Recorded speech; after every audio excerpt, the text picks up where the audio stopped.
this is the night before the surgery. So, nagpe-prepare na si Cora. Kaya tatawa. Sabihin mo na, mag-last speech ka na. Ayaw na. Ito yung aking costume. Japanese hospital costume. Maraming colors to. I chose pink. Tapos ito yung aking pangalan. In English and Japanese. They always check this. English and Japanese? Whenever I have a test. Yeah, may barcode dyan. No? So, yan nila yung barcode?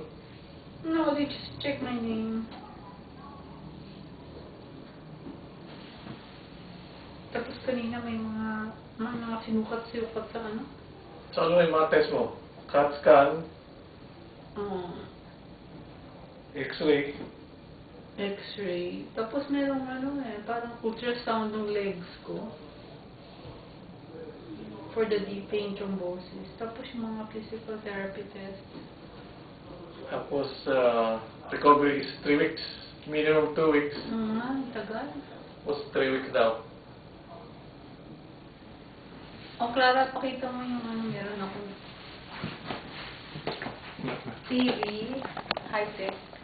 Ito yung feature ng Japanese hospital room na private. So, kompleto. He has a power bed.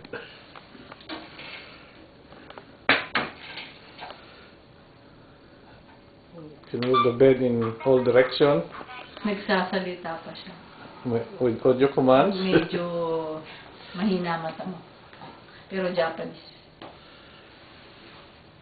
Okay, and then may internet. So, may dala si Corang sariling laptop. May hospital laptop. May monitor na may kasamang video on demand movie and TV. And then, buksan mo nga yun, then may small ref. Under. May small ref. And then may safe dun sa... Of course, may telepono. Safe.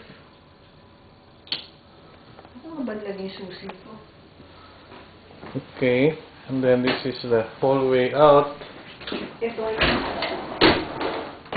Meron siyang sariling bathroom. May sariling Japanese toilet with all the automation. And then on the way out, there is a wash basin.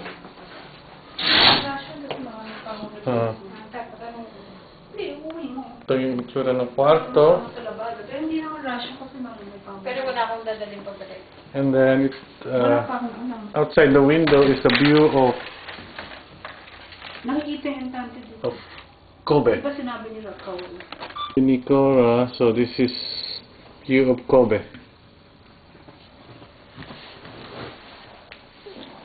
Hindi siguro magkasya yung pao doon. Nilakaw na ba?